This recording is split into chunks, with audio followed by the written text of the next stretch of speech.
जय जय रघुवीर समर्थ। गुरुर्ब्रह्मा गुरुर्विष्णु गुरुदेवो महेश्वर। गुरु साक्षात् परब्रह्म तस्मै श्री गुरुवे नमः। तस्मै श्री गुरुवे नमः। यूट्यूब चैनल से मैं सुरेश तोफाने वाले सभी आदरणीय श्रोताओं को नमस्कार, विनम्र अभिवादन। आज शनिवार दिनांक 23 में मित्रों, प्रभु श्री राम के 3 भाई थे, हम सब जानते हैं, भरत लक्ष्मण शत्रुघ्न। लेकिन उनकी एक बहन भी थी, शायद ही कुछ लोगों को मालूम। बहन का नाम था शांता। और शांता का जब जन्म हुआ तो महाराज दशरथ ने उस समय उनके अयोध्या में अकाल पड़ गया, तो यह अपशकुन समझकर महाराज दशरथ ने शांता को उनकी मौसी के घर सौंप दिया। तो शांता वहीं पाली पोसी गई और वहीं पर वो बड़ी हुई। उनका विवाह भी ऋषि श्रृंगी के साथ हुआ था। यह ऋषि श्रृंगी वही है जो पुत्र कामेष्टि के समय अयोध्या आए थे। हिमाचल प्रदेश के कुल्लू क्षेत्र में वहीं पर एक शांता देवी का मंदिर है, और यह शांता देवी का मंदिर, यही शांता देवी श्री राम की बहन है। मूर्ति के साथ उनके पति ऋषि श्रृंगी भी विराजमान है। तो इस प्रकार से वह शांता देवी का मंदिर प्रसिद्ध है हिमाचल प्रदेश में। मित्रों, आज का विषय, भारत देश जो है वो हमारा संतों का देश माना जाता है। यहाँ संतों की भूमि है, यह संतों की खदान है, और संतों ने अपने स्वयं के जीवन से समाज को दिव्य संदेश दिया हुआ है। सदाचार, संयम, मर्यादा के में रहकर किस प्रकार से ईश्वरत्व को प्राप्त किया जा सकता है, यह हमें संतों के जीवन से सीखने को मिलता है, प्राप्त होता है। यह उनका संदेश है। ऐसे एक संत नामदेव, उन्हीं के चरित्र के विषय में थोड़ा सा आज हम चिंतन करेंगे। ईस्वी सन 1270 में परभणी के पास एक छोटे से कस्बे में नामदेव महाराज का जन्म हुआ था। पिता दामा शेट्टी तथा माता गोणाबाई, यह उनका पिता और माता का नाम। और ये कुल जो था पूर्व में अनेक सालों से धार्मिक वृत्ति का था। यहाँ धार्मिक सभी जो पुरुष हो चुके हैं इस कुल में, सभी बड़े बड़े संत हुए हैं, पूरा परिवार संत था। और इनके नामदेव का जन्म हुआ, उसके बाद उनके माता पिता वहाँ से चले और पंढरपुर में विट्ठल मंदिर के पास एक मकान लेकर वहाँ रहने लगे।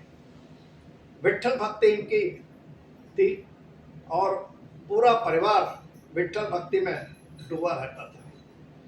सभी संत थे परिवार में और सभी ने ग्रंथों की रचना की है, लेकिन नामदेव के ग्रंथ जो है सब में ज़्यादा हैं और सब में उनने सबसे अधिक रचना उन्होंने ही की हुई है। परभणी के पास ओंढा नाथनाथ मंदिर है, वहाँ पर इनके माता पिता जाते थे और हमेशा नित्य वहाँ दर्शन करते थे, बोलते थे। नामदेव को भक्ति का संस्कार उनके माता पिता के साथ कारण ही मिला हुआ है। नामदेव के पिता नित्य भोजन जब घर में तैयार हो जाता तो भोजन का थाली लेकर, भोग लेकर पंढरपुर के विट्ठल मंदिर में जाते, वहाँ भगवान को भोग दिखाते, परिक्रमा करते और दर्शन करने के बाद वह भोग की थाली लेकर घर आते थे। इस प्रकार से उनका नित्य नियम था कि मंदिर जाना, वहाँ भोग लगाना और परिक्रमा करके वापस आ जाना। एक बार क्या हुआ, उन्हें कहीं बाहर जाना था, तो उन्होंने अपने पुत्र नामदेव से कहा, नामदेव मैं कल बाहर जा रहा हूँ, तो तुम मंदिर जाना, वहाँ विट्ठल भगवान को भोग लगाना। तो नामदेव ने कहा ठीक है। उस समय नामदेव की उम्र 6-7 साल की थी। नामदेव दूसरे दिन भोग की थाली लेकर मंदिर जाता है। मंदिर पहुंचते हैं, वहाँ पर भोग की थाली नैवेद्य वगैरह लगाते हैं, भगवान की परिक्रमा करते हैं और नामदेव वहाँ बैठे हैं, बैठे रहे, देखते हैं कि विट्ठल भगवान कब भोग ग्रहण करते हैं, कब भोजन करते हैं। काफी समय हो गया, विट्ठल भगवान ने तो कुछ भोग ग्रहण ही नहीं किया, स्वीकार ही नहीं किया, भोजन ही नहीं किया। तो उन्होंने, नामदेव ने विट्ठल भगवान से कहा, जब तक आप भोग को स्वीकार नहीं करोगे तब तक मैं यहीं बैठा रहूंगा, घर वापस नहीं जाऊंगा। इस प्रकार से उनकी जिद्द, और कहते हैं कि भगवान विट्ठल प्रसन्न हुए, प्रकट हुए और उन्होंने भोज ग्रहण किया, भोजन किया। उसके कारण थाली खाली हो गई, थाली में कोई अन्न नहीं, कुछ नहीं। वो खाली थाली लेकर नामदेव घर जाते हैं। खाली थाली को उनकी माँ देखती है, अरे उनको लगा नामदेव ने खाना खा लिया, शायद भोजन कर लिया। वो पूछती है, माँ पूछती है नामदेव से, मामा तूने खाना खा लिया क्या, भोजन कर लिया, तुम्हें भूख लगी थी? तो नामदेव कहते हैं, नहीं माँ, मैंने नहीं खाया, भगवान विट्ठल ने खाया। किस माँ को विश्वास ही नहीं, ये तो कुछ तो भी कह रहा है, झूठ बोल रहा है, इसी ने खाया होगा, इसको भूख लगी होगी, और कहता है कि भगवान विट्ठल ने खा लिया। भगवान विट्ठल तो कभी खाते नहीं आज तक, लेकिन ये अपनी जिद्द पे खा कि नहीं नहीं, ये तो मैंने खाया ही नहीं है, ये तो भगवान ने खाया हुआ है। उनके पिता आते हैं बाहर से, पिता को पता लगता है। पिता कहते हैं, अरे मैं इतने सालों से भोग लगा रहा हूँ, भगवान ने एक दिन भी भोग नहीं लिया, अब तुम एक दिन गए और तुम कहते हो कि भगवान ने भोग ले लिया, भोजन कर लिया सब। तो नामदेव कहता है, अब तो नहीं तो मैं तो झूठा साबित हो जाऊंगा। वो कहते हैं, भगवान ये अब मेरी लाज बचा सकते हैं। वो पिता से कहते हैं, ठीक है, कल मैं आपके साथ चलता हूँ, आप भी चलिए और मैं भी चलता हूँ। माता भी साथ में गई, तीनों जने मंदिर जाते हैं भोग की थाली लेकर, और वहाँ पे भगवान के सामने, विट्ठल के सामने भोग की थाली रखी जाती है, नैवेद्य दिखाया जाता है। नामदेव मन ही मन प्रार्थना कर रहे हैं, भगवान तुम ही मेरी लाज रखो आज, नहीं तो मैं झूठा साबित हो जाऊंगा। तो कहते हैं कि उस दिन वास्तव में विट्ठल भगवान प्रकट हुए और उन्होंने भोजन ग्रहण किया, भोग की थाली ग्रहण की। पुत्र के कारण माता पिता को भगवान के दर्शन हो गए। इस प्रकार से उनका पुत्र की दिव्यता थी। यह बहुत ही अद्भुत चमत्कार था, और यह खबर सारे क्षेत्र में पहुंच गई आसपास कि भगवान विट्ठल प्रसन्न हो गए, उन्होंने अन्न ग्रहण किया है, भोग ग्रहण किया है। इस प्रकार से हो गया, और भगवान नामदेव की जो प्रसिद्धि है वो सभी क्षेत्र में फैलने लगी, समाज में उनका गुणगान होने लगा। उसी बीच उनके माता पिता ने उनका विवाह भी कर दिया, विवाह हो गया, लेकिन उन्हें विवाह में ज़्यादा रस नहीं था। वो तो अपने विट्ठल भक्ति में ही रहते थे, विट्ठल विट्ठल विट्ठल करते थे। उसी समय उनको यह समाचार मिला कि आळंदी में ज्ञानेश्वर महाराज है, जिन्होंने बहुत चमत्कार किया है, उनके हमें दर्शन करना चाहिए, ऐसा नामदेव महाराज को लगा। निवृत्तिनाथ है, उनके भाई बड़े हैं, ये सब, यह सोचकर नामदेव आळंदी जाते हैं ज्ञानेश्वर महाराज के दर्शन के लिए। अब ये जो ज्ञानेश्वर के भाई हैं, ज्ञानेश्वर है, सोपान है, ये सब नामदेव महाराज से उम्र में बहुत छोटे हैं, मतलब नामदेव उम्र में बड़े हैं। नामदेव को अपने भक्ति का भी थोड़ा सा घमंड था, और विशेषकर जब भगवान विट्ठल का दर्शन भी हो गया उन्होंने भोग ग्रहण किया, तब से थोड़ा बहुत उनको भक्ति में थोड़ा सा उनको अपना स्वाभिमान आ गया था, घमंड अभी थोड़ा सा आ गया था। तो वे आळंदी जाते हैं। आळंदी जाने के बाद ज्ञानेश्वर महाराज, निवृत्तिनाथ, ये सभी नामदेव महाराज को प्रणाम करते हैं, नमस्कार करते हैं, क्योंकि उम्र में वे बड़े। लेकिन उनकी बहन जो थी मुक्ता, मुक्ता सब में छोटी थी, लेकिन वह बहन जो है वह नामदेव को नमस्कार नहीं कहती, प्रणाम नहीं करती।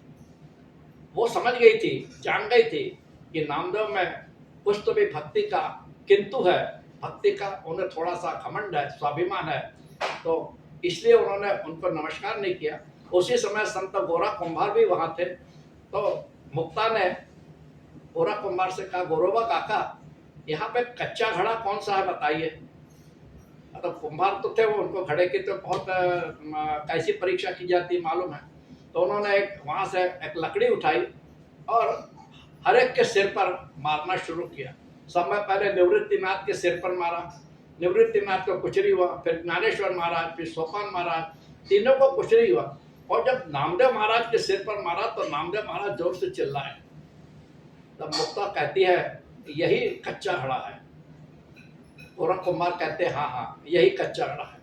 नामदेव महाराज को बहुत बुरा लगा, उनको पीड़ा भी बहुत हुई कि मेरा आज यहाँ अपमान हो गया और ये छोटी सी बच्ची ने मेरा अपमान किया है। ऐसा सोचकर वहाँ क्रोधित होकर, अपमानित होकर वहाँ से निकल जाते हैं और पंढरपुर आकर विठ्ठल भगवान के सामने रोने लगते हैं कि भगवान ये क्या है, मैंने क्या किया, मेरी भक्ति में क्या कमी है कि मेरा इस प्रकार से वहाँ अपमान हुआ एक छोटी सी बच्ची से। कुछ आप बताइए, मुझे मार्गदर्शन कीजिए भगवान। विठ्ठल से इस प्रकार से वो प्रार्थना करते हैं कि मेरी भक्ति में क्या कमी है। अब भगवान विठ्ठल कहते हैं तुम्हारे जीवन में सद्गुरु नहीं है, तुम्हें सद्गुरु की आवश्यकता है। भक्ति जो होती है बिना सद्गुरु के पूर्ण नहीं होती है। इसलिए उन्होंने कहा, विठ्ठल भगवान ने नामदेव से कहा कि तुम औंढा नागनाथ जाओ, उस मंदिर में एक पुरुष मिलेंगे, वह पुरुष तुम्हारे सद्गुरु होंगे। उसी समय नामदेव औंढा नागनाथ मंदिर जाते हैं। वहाँ उस मंदिर में जब वो पहुँचते हैं तो वहाँ देखते हैं कि एक पुरुष उस मंदिर में बैठा हुआ है। वो पुरुष ऐसा है कि पता नहीं क्या रोग है, उसको दुर्गंधी आ रही है उसके शरीर से, और दीवार से ऐसे टिक के बैठा है और भगवान शिवलिंग के ऊपर पैर रखा हुआ है। इस प्रकार से विचित्र दशा में है। वो सोचता है कि ये मेरे सद्गुरु होंगे, उन्हें मंदिर में किस प्रकार से बैठा जाता है यह भी नहीं मालूम, उसके शरीर से किस प्रकार से दुर्गंध आ रही थी, क्या रोग था पता नहीं उसे, यह सोच रहे थे। आखिर वो नामदेव महाराज उनसे कहते हैं अरे आप ठीक से तो बैठे, मंदिर में इस प्रकार से बैठा जाता है क्या? तो वो पुरुष कहता है कि मैं इतना कमजोर हो गया हूँ कि मेरे को मेरे पैर उठाते नहीं बन रहे, तो मेरे पैर उठा के बाजू में रख दो। नामदेव उठते हैं, उनके पैर पकड़ के बाजू में रखते हैं। जहाँ उनका पैर रखते हैं वही शिवलिंग हो जाता है। दूसरी जगह रखते हैं वहाँ भी शिवलिंग, जहाँ जहाँ वो पैर रखते हैं वहाँ वहाँ शिवलिंग हो जाता है। यह सब जब देखते हैं नामदेव तो समझ जाते हैं यह कोई साधारण पुरुष नहीं है, यह तो सिद्ध पुरुष है।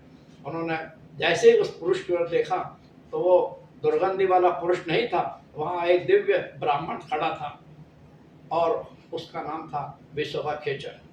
यह विशोबा खेचर उनके गुरु हुए नामदेव के। विशोबा खेचर ने नामदेव के मस्तक पर हाथ रखा और नामदेव का ऐसी परिस्थिति हुई कि उन्हें चारों ओर भगवान ही भगवान, ईश्वर ईश्वर दिखने लगे। उनका जीवन ही बदल गया।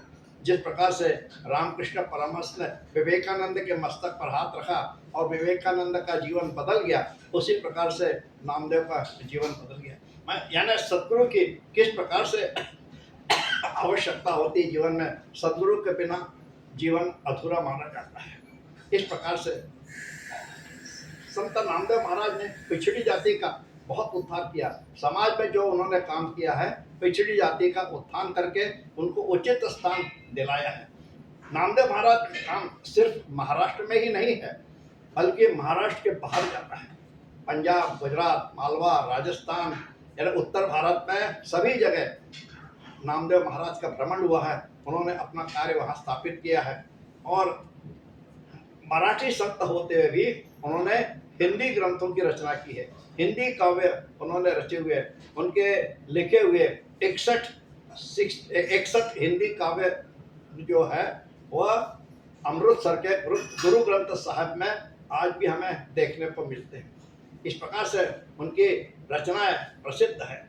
नामदेव के मंदिर अमृतसर, लाहौर, गुरदासपुर, लायलपुर, जालंधर, अंबाला, भिवानी सभी जगह, और विशेषकर पंजाब में कहते हैं 100 से ज़्यादा मंदिर नामदेव के है पंजाब में। यानी नामदेव महाराज ने महाराष्ट्र से ज़्यादा उत्तर भारत में, पंजाब में वहाँ काम किया है। जितना मान और जितना उनका प्रसिद्धि पंजाब में हुई है उतनी शायद महाराष्ट्र में न हुई हो। नामदेव महाराज ने मानव जाति के लिए अपना जीवन पूर्ण अर्पण कर दिया था। उनकी आयु 80 वर्ष हो गई और ईस्वी सन 1350 में उन्होंने अपना देह छोड़ दिया। देह छोड़ते समय उन्होंने कहा था कि मेरा अग्नि संस्कार हो जाए, मेरा जो मेरी जो अस्थियां हैं वह अस्थियां जो है विट्ठल मंदिर के द्वार पर सीढ़ियों के नीचे मेरी अस्थियां वहां पर रखी जाए, अस्थि कलश, जिससे वहां पे जो विट्ठल भक्त आएंगे उनके पैरों की धूल मुझे लगेगी और मैं कृतार्थ हो जाऊंगा, मैं धन्य हो जाऊंगा। इस प्रकार से नामदेव महाराज की भक्ति और उनका कार्य समाज में था। ऐसे थे संत नामदेव। उनके चरित्र का हमने आज संक्षिप्त चिंतन किया। कृपया कमेंट्स करें, शेयर करें और मेरे चैनल को अधिकाधिक सब्सक्राइब करें। संत नामदेव महाराज की जय, विट्ठल भगवान की जय। जय जय रघुवीर समर्थ।